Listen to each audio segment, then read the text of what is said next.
Di minggu ke-6 ini, kita mulai mempelajari mengenai hukum Maxwell, di mana fokus kita adalah hukum Gauss untuk medan.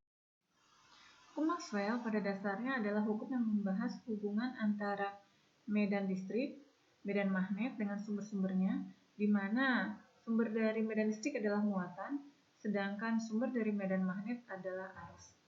Hukum Maxwell terdiri atas 4 buah hukum, yaitu hukum Gauss untuk medan listrik, yang membahas hubungan antara medan listrik, intensitas medan listrik dengan muatan, hukum Gauss untuk medan magnet yang membahas mengenai sifat dari medan magnet.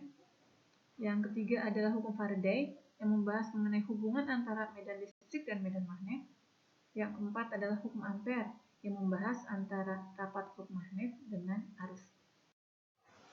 Hukum Gauss untuk medan listrik mengatakan, seperti yang kita lihat pada slide, ini adalah pernyataan kalimat dalam hukum Gauss, di mana kalimat ini dapat kita nyatakan dalam persamaan matematis, yaitu jumlah total pada dasarnya identik dengan integral.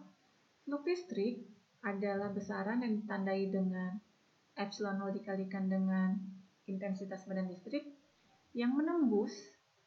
Kalau kita membicarakan tentang vektor yang menembus, berarti kita membicarakan mengenai besaran .ds, besaran integral .ds, dari sebuah benda yang permukaannya tertutup.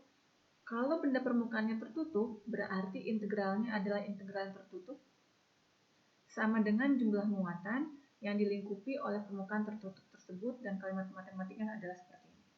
Berarti ini adalah kalimat matematik untuk hukum Gauss medan listrik, di mana Q-nya adalah muatan, vektor ds adalah vektor luas diferensial, epsilon dikalikan E adalah vektor rapat flux listrik, yang notasinya juga bisa kita tuliskan menjadi vektor D. Muatan Q, kalau kita ingat lagi dari video mengenai hukum Coulomb,